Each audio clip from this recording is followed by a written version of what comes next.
I've been married to Mike. We guess we're getting ready to celebrate our 34th anniversary. We grew up in North Alabama. We moved up here from Mobile, Alabama. Mike's job brought us up this way. Josh, Maggie, and John Michael. John Michael's the oldest.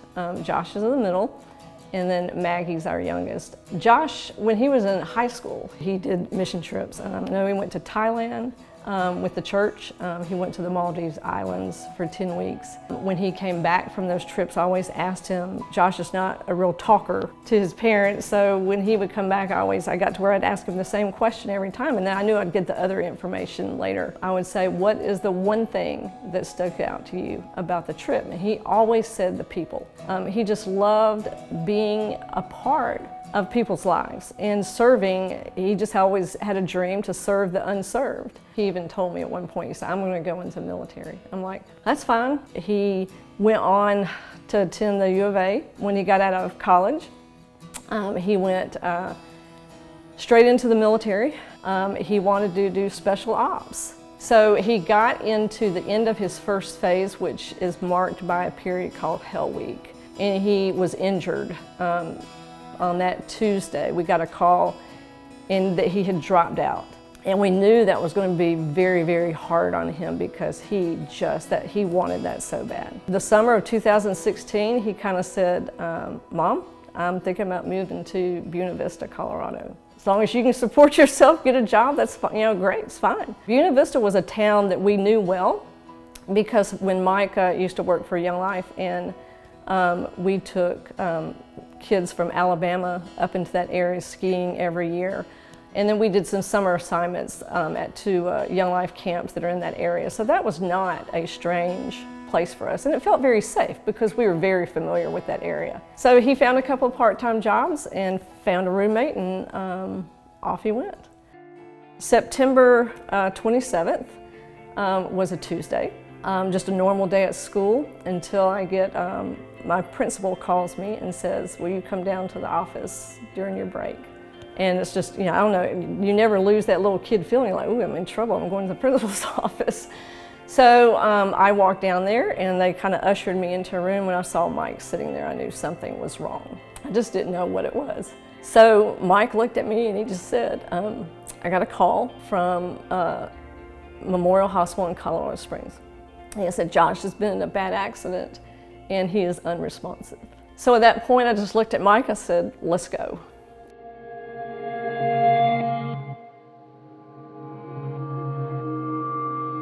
There were just moments that you just collapsed. I mean, just kind of fell apart, and it just all seemed so surreal and just unbelievable. How could this be happening? And we were slowly getting bits and pieces of the story. He had gone to work out at the gym at 5:30 in the morning. He was riding his bike home. He was maybe a half a mile, maybe a mile from his house, and there's one traffic light in this whole town. How does this kind of stuff happen in this tiny little town? Some interesting pieces started coming together, and we heard more of the story. He had a traumatic brain injury. He was not responsive. He also had a broken neck. And he had a fractured back and multiple facial fractures. We didn't know what we were going to walk into, but I think we were prepared the best we could be. We got there probably 1 o'clock in the morning.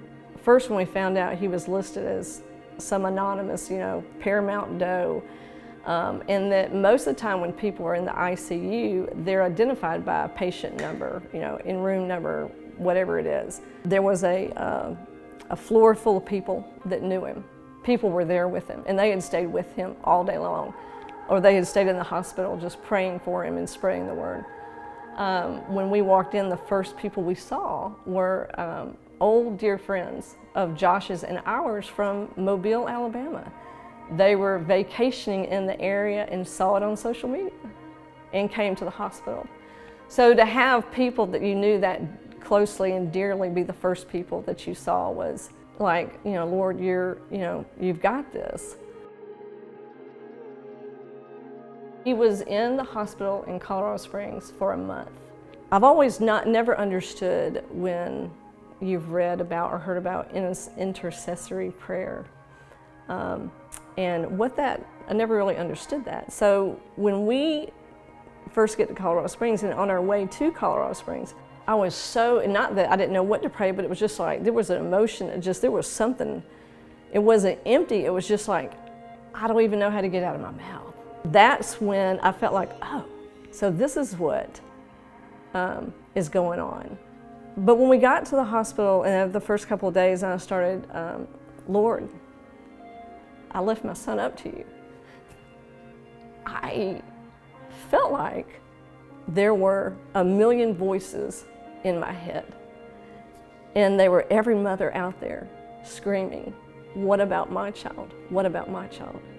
And I realized, I thought, what is going on? But at the same time, I'm like, okay, I've got to find peace because I can't sustain this. It was so real. So I finally said, okay, Lord, he's yours.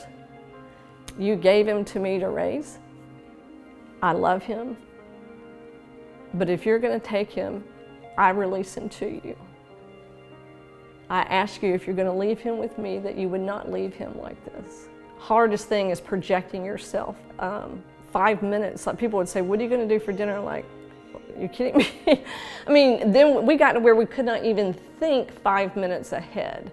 Then we got to where we could slowly think an hour in advance. Once the picture of Josh's condition and what we were facing was becoming a little bit more clear, then we started kind of formulating a plan.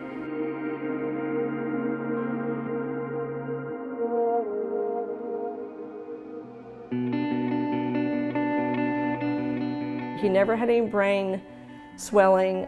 The doctor said, I almost wish he would because I can fix that. So it came to realizing, okay, he's got the one injury that only God can take care of. You know, there's no medicine, nothing else, no surgery that can be done. There was one doctor that immediately, she was the trauma surgeon that was there when he came in, and she was very matter of fact. You have to think of Josh. We told her we are thinking of Josh, and what we believe as a family is that Josh is not done giving. He'd spent so much of his life giving to other people, and he's just not done giving. We believe he would like us to give him a chance to fight.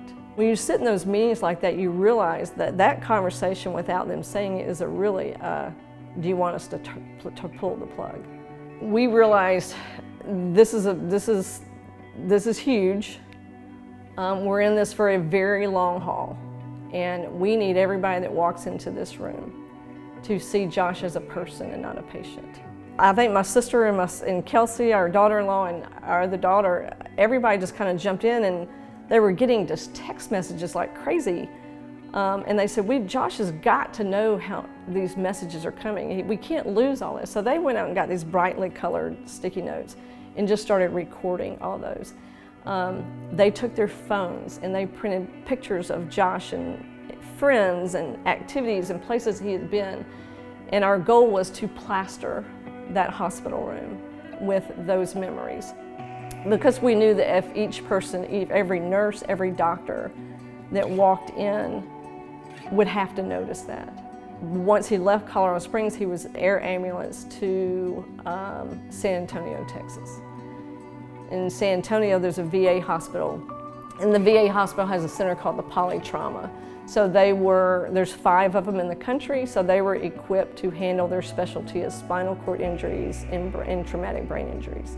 They have a place called the Fisher House right across the street from the hospital that are free to families that have people at the VA. So that is we stayed at that Fisher House for 7 months. When I think back on Josh's military experience and how frustrating that was for him and how none of it went the way he had hoped, we were like, it was such a blessing to have the VA, because I don't know what we would have done without those.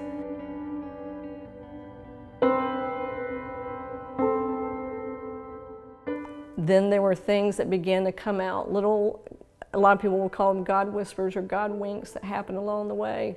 One of them being there were 3 people that administered emergency treatment to Josh on the scene. They were maybe 50 yards away when the accident happened.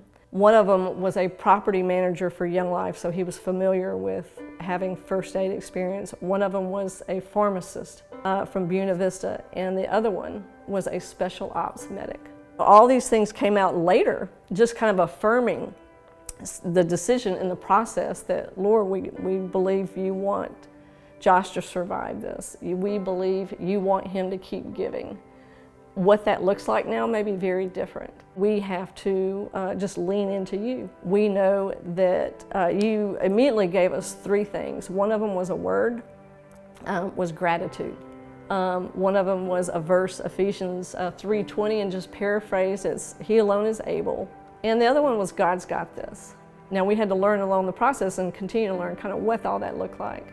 Now gratitude seemed a little strange, but when things got tough, that's what we leaned into, was that gratitude. It just lifted us and it just gave us peace. If I'm ever getting to the point where I'm feeling really down, and that I go to that gratitude and just thank the Lord, thank you for where we are. You have provided us. You have cared for this family. You have carried us. There's something about gratitude that just creates hope, and hope creates gratitude. And then both of those, to me, create contentment.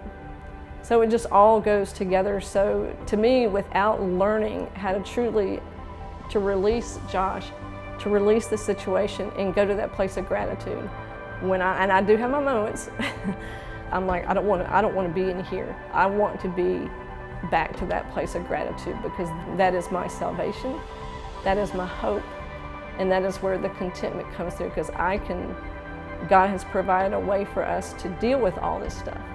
And that's what, to me, that's just been probably the most important thing. Mom. Mom.